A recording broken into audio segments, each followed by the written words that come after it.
పట్టువదలని విక్రమార్కుడు చెట్టు వద్దకు తిరిగి వెళ్లి చెట్టుపైనుంచి శవాన్ని దించి భుజాన వేసుకుని ఎప్పటిలాగే మౌనంగా శ్మశానం కేసి నడవసాగాడు. అప్పుడు శవంలోని బేతాళుడు, రాజా, మానవాతీతమైన పనులు సాధించాలంటే మానవాతీతమైన శక్తులుండాలి. అవి ఉన్ననాడు శ్రమ లేకుండా ఎలాంటి పనులైనా చెయ్యవచ్చు. ఇందుకు నిదర్శనంగా నీకు గోవర్ధనుడనే కుర్రవాడి కథ చెబుతాను, శ్రమ తెలియకుండా విను అంటూ ఇలా చెప్పసాగాడు. ఒక సంపన్నమైన గ్రామంలో ఒక ధనికుడుండేవాడు. ఆయన ఇంట వయసుమళ్లిన దంపతులిద్దరూ పనిచేస్తూ ఉండేవాళ్లు. వాళ్లుండే ఇల్లు ధనికుడి ఇంటి ఆవరణను ఆనుకునే ఉండేది. వాళ్ల కొడుకులు పెద్దవాళ్లై తమ పొట్ట తామే పోసుకుంటామని గ్రామాంతరాలకు వెళ్ళిపోయారు. అందుచేత వాళ్లు ఒంటరితనంతో బాధపడుతూ వచ్చారు. ఈ స్థితిలో ఆ వయసుమళ్లిన దంపతులకు ఒక కొడుకు మళ్లీ కలిగాడు. వాడే గోవర్ధనుడు. గోవర్ధనుడు పుట్టిన ఘడియలోనే ధనికుడి భార్య ఒక ఆడపిల్లను కన్నది. ఆమెకు లీలా అని పేరు పెట్టుకున్నారు. ఒకేసారి పుట్టిన లీలా గోవర్ధనులకు ఏదో సంబంధం ఉన్నట్టుగా అందరూ భావించారు. ఆ ఇద్దరూ కలిసే పెరిగారు, కలిసి ఆడుకున్నారు, ఒకరిమీద ఒకరు మమకారం పెంచుకున్నారు. ముఖ్యంగా లీలా గోవర్ధనుడు పక్కన ఉంటేనేగాని ఏమీ చెయ్యలేకపోయేది. ధనికుడికి ఒక బండి ఉండేది. రోజూ సాయంత్రం పూట లీల ఆ బండిలో విహారానికి బయలుదేరేది. గోవర్ధనుడు కూడా తన వెంట బండిలో వస్తేనేగాని ఆమె ఊరుకునేది కాదు. రోజూ తన కుమార్తె తన నౌకర్ల కొడుకుతో బండిలో తిరుగుతున్నదని ధనికుడికి తెలియగానే ఆయన చిరాకుపడి తన బండిలో గోవర్ధనుడు తిరగటానికి వీలులేదని ఉత్తర్వు చేశాడు. వెంటనే లీల బండిలో తిరగటం మానేసింది. గోవర్ధనుడు లీల ఒక్క గురువు దగ్గరే చదువుకునేవారు. చదువుకోవటానికి బయలుదేరేటప్పుడు లీల చిరుతిళ్లు జాస్తిగా తీసుకుపోయి వాటిలో గోవర్ధనుడికి వంతుపెట్టేది. ఒకనాడు ధనికుడి భార్య తన భర్తతో, మన లీల ఇంటిదగ్గర తినే తిండికన్నా చిరుతిళ్లు రెట్టింపు తింటున్నది ఏమాశ్చర్యం అన్నది. ఆమె తన చిరుతిళ్లు గోవర్ధనుడికి పంచి ఇస్తున్నదన్న సంగతి తెలిసి ధనికుడు గోవర్ధనుడి తండ్రితో, మీ కొడుకును చదువు మానిపించు, రేపు చేతులు బురద చేసుకోబోయేవాడికి చదువెందుకు అన్నాడు. పొలం పనులు చేసే ఈడొచ్చేసరికి చదువే ఉండదు, అందాకానన్నా 4 అక్షరాలు వంటబట్టనీయండి అన్నాడు గోవర్ధనుడి తండ్రి. చదివినది చాలు, రేపటినుంచి వాణ్ణి గొడ్లు కాయటానికి పంపిస్తున్నాను అన్నాడు యజమాని. మర్నాటినుంచి గోవర్ధనుడు చదువు మాని గొడ్లను వెంటపెట్టుకుని బీడుమీదికి వెళ్లాడు. ఈ సంగతి తెలిసి లీల చదువుకోవటానికి వెళ్లటం మాని గోవర్ధనుడు గొడ్లు కాసే చోటికి పోయింది. చెట్టుకింద కూర్చుని ఇద్దరూ కబుర్లు చెప్పుకున్నారు. లీల తెచ్చిన ఆహారం ఇద్దరూ తిన్నారు. ఇలా 3 రోజులు జరిగినాక చదువు చెప్పే గురువుగారు ధనికుడి వద్దకు వచ్చి, మీ లీల 3 రోజులుగా చదువుకోను రావటంలేదు, ఆ పిల్లకు జబ్బుగాని చేయలేదు కదా అనడిగాడు. ధనికుడు ఆ మాటకు ఆశ్చర్యపోయి లీలను పిలిచి అడిగితే, గోవర్ధనుడు బడిమానాడుగా, నేను మానేశాను అన్నది. ధనికుడికి తన కూతురి వ్యవహారం శృతిమించి రాగాన పడుతున్నదనిపించింది. ఆయన గోవర్ధనుడి తండ్రిని పిలిచి, ఇక నీ కొడుకు ఈ ఊళ్ళో ఉండటానికి వీలులేదు, ఎక్కడికైనా పంపించు అన్నాడు. పెద్దపిల్లలు మమ్మల్ని విడిచి ఏనాడో వెళ్లారు, పసివాడు, వీణ్ణి కూడా మాకు దూరం చేయకండి అని ముసలివాడు ప్రాధేయపడ్డాడు. మీకు కొడుకే కావాలంటే అంతా కట్టకట్టుకుని వెళ్ళిపోండి, మిమ్మల్ని ఈ గ్రామంలో బ్రతకనివ్వను అన్నాడు యజమాని. యజమాని ఇలా అంటున్నాడని వినగానే గోవర్ధనుడు, నేను వెళ్ళిపోతానులే నాన్నా, నా గురించి ఏమీ దిగులుపడవద్దు అన్నాడు. వాడు లీలకు వీడ్కోలు చెప్పటానికి పోయినప్పుడు ఆమె, నువ్వు పెద్దవాడివై తిరిగి వస్తావు కదూ, నేను నీకోసం కనిపెట్టుకుని ఉంటాను, పెద్దయ్యాక మనం పెళ్లి చేసుకుందాం, ఈ మాట మరిచిపోకు అన్నది. గోవర్ధనుడు ఇంటినుంచి బయలుదేరి చాలా దూరం నడిచి ఒకరోజు సాయంకాలానికి ఒక పెద్ద వాగు వద్దకు చేరాడు. ఆ వాగుమీద ఒక ఇరుకైన వంతెన ఉన్నది. వాడు దానిమీదుగా వాగు దాటి అవతలి పక్కకు పోదామనుకుంటుండగా ఒక ముసలిది తన చేతిలో ఉన్న బెత్తమెత్తి, ఆగు, ముందు నా బాతులను దాటని అన్నది. గోవర్ధనుడు ఆమె వెంట ఉన్న బాతుల మందను చూసి ఆగాడు. వంతెన ఇరుకు కావటం చేత బాతులు ఒకదాని వెనక ఒకటిగా వంతెన మీదుగా రాసాగాయి. ఎంతసేపు చూసినా బాతులింకా వస్తూనే ఉన్నాయి. ఒక చెంప చీకటి పడుతున్నది. అలసి ఉన్న గోవర్ధనుడు ఒక చెట్టు మొదలకు చేరగిలబడి అలాగే నిద్రపోయాడు. వాడు తిరిగి నిద్రమేలుకునేసరికి బాతులింకా వంతెన మీదుగా వస్తూనే ఉన్నాయి. అవి దాటటం ముగియగానే ముసలిది వాటి వెనగ్గా వచ్చి గోవర్ధనుడి దగ్గర నిలిచి, బాతులు దాటాయి, ఇక నువ్వు పోవచ్చు, ఆలస్యమైందని విసుక్కున్నావు కాదుగా అనడిగింది.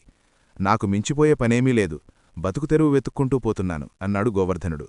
వివేకంగలవాళ్లు తొందరపడరు, మర్యాదగలవాళ్లు విసుక్కోరు, చెయ్యిచాచు, నీకు హస్తలాఘవమిస్తాను అన్నది ముసలది. గోవర్ధనుడు కుడిచేయి చాచాడు. ముసలది తన బెత్తంతో చేతిమీద వాత తేలేటట్టు కొట్టి, ఇక వెళ్ళు, నువ్వేం చేసినా దానికి తిరుగుండదు అంటూ ఎటో వెళ్ళిపోయింది. గోవర్ధనుడు ముసలిముండ మహాచెడ్డది అనుకుని వాగుదాటి ఆ సాయంకాలానికి ఒక మహానగరం చేరాడు. అక్కడ అతను ఒక స్వర్ణకారుడి ఇంటి ముందు ఆగి, నాకు పని నేర్పిస్తారా అని స్వర్ణకారుణ్ణి అడిగాడు. అలాగే నేర్పుతాను, శ్రద్ధగా పనిచేశావంటే పైకిరావచ్చు అన్నాడు స్వర్ణకారుడు. ఆయన గోవర్ధనుణ్ణి ఒక గదిలోకి తీసుకుపోయి అక్కడ పనిచేసేవాళ్లను చూపి, 1 ఏడాది పని నేర్చుకుంటే వీళ్లు చేసే పని చేయగలుగుతావు అన్నాడు. తరువాత మరొక గదికి తీసుకుపోయి, ఇక్కడ పనిచేసేవాళ్లతో సమానంగా పనిచేయాలంటే నీకు కనీసం 4 ఏళ్లు పడుతుంది అన్నాడు. తరువాత ఆయన గోవర్ధనుణ్ణి తన గదికి తీసుకుపోయి, ఇది నేను పనిచేసే చోటు, ఇది నేను రాజుగారికి కొత్తగా తయారుచేస్తున్న కిరీటం, జన్మంతా ధారపోసినా నీకీ పని రాకపోవచ్చు. ఈ మహానగరంలో నాతో సమానమైన పనివాడు లేడు, అందుకే రాజుగారికి పని అప్పగించారు అన్నాడు. ఈ పని నేను చేయగలను అన్నాడు గోవర్ధనుడు సగం తయారైన కిరీటాన్ని తిప్పి తిప్పి చూస్తూ. స్వర్ణకారుడికి పట్టరాని ఆగ్రహం వచ్చింది. గుడ్డు వచ్చి పిల్లని వెక్కిరించిందని, నా దగ్గర పని నేర్చుకునేటందుకు వచ్చి నా పనే చేస్తానంటావా? ఏది చెయ్యి, ఈ కిరీటం పూర్తి చేసేదాకా నిన్నీ గది కదలనీయను అంటూ స్వర్ణకారుడు గదినుంచి బయటకు పోయి తలుపు గొళ్ళెం పెట్టేశాడు. మర్నాడు ఆయన గొళ్ళెం తెరిచి ఆ గదిలో ప్రవేశించేసరికి రాజుగారి కిరీటం తయారయ్యి పొదిగిన రత్నాలతో మిలమిలా మెరుస్తూ గోవర్ధనుడి చేతిలో కనిపించింది. స్వర్ణకారుడు నిర్ఘాంతపోయి ఆ కిరీటాన్ని లాక్కుని జాగ్రత్తగా పరిశీలించాడు. చేతిలో ఏమీ లోపం లేదు. తాను 4 వారాలలో చేసే పనిని ఈ పని నేర్చుకునేవాడు ఒక్క రాత్రిలో ఎలా చేశాడో ఆయనకర్థం కాలేదు. ఒరే బాబూ, నువ్వింత పనిమందుడివని నాకు తెలీదు. నువ్వు మరెక్కడికీ పోక నా దగ్గరే ఉండి పనిచెయ్యి. నా సంపాదనలో నీ వంతు న్యాయంగా ఇస్తాను అన్నాడు స్వర్ణకారుడు. గోవర్ధనుడు సరే అన్నాడు. అయితే స్వర్ణకారుడు అతన్ని మోసం చేస్తూ వచ్చాడు. రాజుగారు కొత్త కిరీటానికిచ్చిన డబ్బులో గోవర్ధనుడికి ముట్టినది బహుకొద్ది. అయినా స్వర్ణకారుడిచ్చేదే చాలా ఎక్కువ అనిపించి గోవర్ధనుడు తన డబ్బు భద్రంగా దాచుకోసాగాడు. అయితే తన్ను స్వర్ణకారుడు స్పష్టంగా మోసగిస్తున్నాడని తెలిసిపోయాక అతనికక్కడ ఉండబుద్ధి కాలేదు. గోవర్ధనుడు స్వర్ణకారుణ్ణి విడిచిపెట్టి నగరమంతా తిరుగుతూ ఒక శిల్పి పనిచేసే చోటికి వచ్చాడు. ఆ శిల్పి గోవర్ధనుడికి పని నేర్పటానికి ఒప్పుకొని తాను గుడికి తయారుచేస్తున్న పూజా విగ్రహాలను గోవర్ధనుడికి చూపి, రాజుగారి కుమార్తెకు పెద్ద జబ్బు చేసింది, గుడి కట్టిస్తే ఆమెకు నయమవుతుందని చెప్పారట. ఆ గుడి తయారైంది. పూజా విగ్రహాలను నన్ను తయారు చేయమన్నారు అని చెప్పాడు. వీటిని నేనే తయారు చేయగలను అన్నాడు గోవర్ధనుడు. శిల్పికి చాలా కోపం వచ్చింది. అతను గోవర్ధనుడితో, అంతటివాడివా? అయితే సాయంకాలం లోపల వీటిలో ఎన్ని పూర్తి చేస్తావో చూస్తాను అని వెళ్ళిపోయాడు. గోవర్ధనుడు అక్కడ ఉన్న ఊలులు సమ్మెటు పీసుకొని ఒక్కొక్క విగ్రహాన్ని పూర్తి చేయసాగాడు.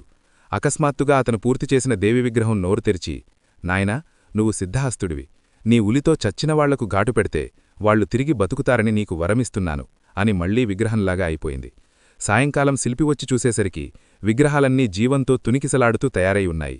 శిల్పి గోవర్ధనుడి చేతులు పట్టుకుని, బాబూ, నువ్వు మయుడాంశనా విశ్వకర్మాంశనా పుట్టినవాడివిగాని సామాన్యుడివి కావు. నా దగ్గరే ఉండి పనిచేసి నా సంపాదనలో న్యాయమైన వాటా తీసుకో అన్నాడు శిల్పి. గోవర్ధనుడు సరే అన్నాడు. అయితే విగ్రహాలను కొత్త దేవాలయంలో ఉంచి రాజపురోహితుడే స్వయంగా ప్రాణప్రతిష్ఠ చేశాడు. కాని రాజకుమార్తెకు వ్యాధి నయం కాకపోగా ఆమె చనిపోయింది. రాజుకు దుఃఖంతో పాటు కోపం కూడా వచ్చింది. ఆయన పురోహితుణ్ణి పిలిచి, ఇలా ఎందుకు జరిగింది? నన్ను మీరంతా మోసం చేశారు. గుడి కట్టించమని నాకు సలహా ఇచ్చిన వాళ్లందర్నీ తలలు తీయిస్తాను అన్నాడు. పురోహితుడు కంగారుపడి, మహారాజా, ఈ దోషం శిల్పి చేసిన విగ్రహాల్లోనే ఉండుంటుంది అన్నాడు. రాజభటులు వెళ్లి శిల్పిని పట్టుకుని వచ్చారు. శిల్పి ప్రాణభయంతో వణికిపోతూ, మహారాజా, విగ్రహాల్లో ఏదైనా దోషం ఉంటే దానికి నేను బాధ్యుణ్ణి కాను. వాటిని తయారుచేసినవాడు నా వద్ద పని నేర్చుకునే కుర్రాడు అన్నాడు. రాజు భటులను పంపి గోవర్ధనుణ్ణి పడితించాడు. అతను రాజుతో, మహారాజా, విగ్రహాలను చేసినది శిల్పి కాదు, నేనే. వాటిలో దోషమేమీ లేదు. రాజకుమార్తె చనిపోయిన మాట నిజం కాదేమోనని నా అనుమానం. ఒక్క క్షణంపాటు నన్ను రాజకుమార్తెని చూడనిస్తారా అన్నాడు.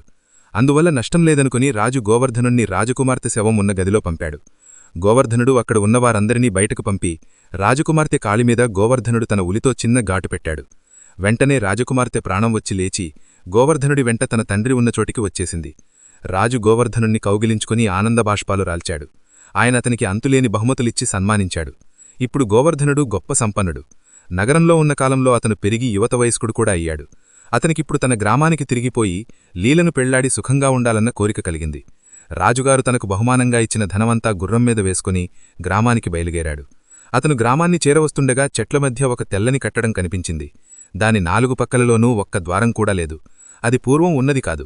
ఆ కట్టడం ఏమై ఉంటుంది అని అతను ఆలోచిస్తుండగా పూర్వం తన్ను చేతిమీద బెత్తంతో కొట్టిన ముసలిది ఎక్కడినుంచో ఊడిపడి, ఓహో, నువ్వా, మహారాజులాగా తయారయ్యావే అంటూ బోసినోరు విరిచి నవ్వింది. అంతా నీచెలవే అవ్వా, నీకు ఇందులో భాగం ఉంది అంటూ తన ధనపు సంచులు చూపాడు గోవర్ధనుడు. నాకు డబ్బు దేనికిగాని, నువ్వు ఊళ్ళోకి పోయి సంతోషించలేవు. నీ తల్లి తండ్రి బూడిదైపోయారు. నువ్వు ముఖ్యంగా చూడాలనుకుంటున్న స్నేహితురాలు కూడా చచ్చిపోయింది. ఆమెకు బలవంతంగా పెళ్లి చెయ్యాలని ఆమె తల్లిదండ్రులు ప్రయత్నించారు. ఆమె ఆత్మహత్య చేసుకుంటూ తనను ఈ వనం మధ్య సమాధి చెయ్యాలనే ఉత్తరం రాసిపెట్టింది. తల్లిదండ్రులు ఆమెను ఒక పెట్టెలో పెట్టి సమాధి చేశారు. ఇదే ఆమె సమాధి అన్నది ముసలిది. లీలను బతికించుకుంటాను, కాని లోపలికి మార్గం లేదే అన్నాడు గోవర్ధనుడు. ముసలిది తన బెత్తంతో సమాధి గోడను కొట్టింది. వెంటనే కొంత గోడ ఉరిగి పడిపోయింది. లోపల పెట్టె ఉన్నది. దాని మూత ఎత్తి చూస్తే లీల నిద్రపోతున్న దానిలాగా కనబడింది. గోవర్ధనుడు తన ఉలి పైకి తీసి దానితో లీల కాలిమీద చిన్న ఘాటు పెట్టాడు. వెంటనే లీల నిద్రలేచినట్టుగా లేచి కూర్చుని గోవర్ధనుడికేసి ఆశ్చర్యంగా చూసింది. నన్ను గుర్తించలేదా లీలా? నేను గోవర్ధనుణ్ణి అన్నాడు గోవర్ధనుడు. లీల ముఖం ఆనందంతో వికసించింది. గోవర్ధనుడు తన చేతిలో ఉన్న ఉలి అవటలికి విసిరివేసి లీలను కౌగిలించుకున్నాడు.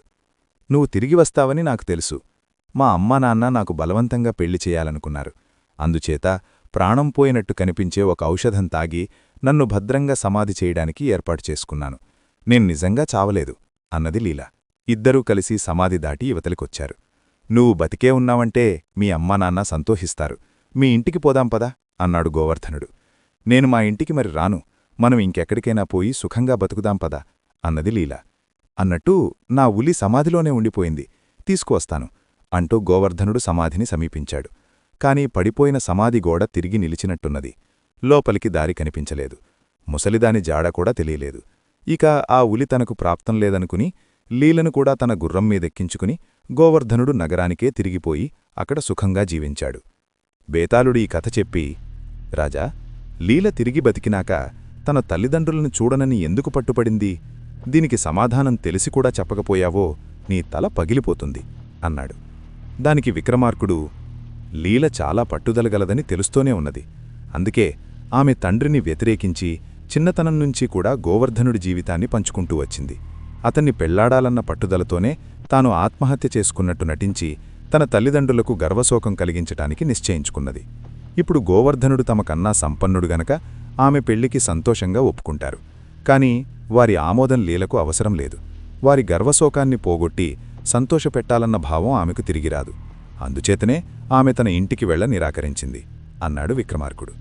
రాజుకీ విధంగా మౌనభంగం కలగ్గానే బేతాళుడు శవంతో సహా మాయమై తిరిగి చెట్టెక్కాడు.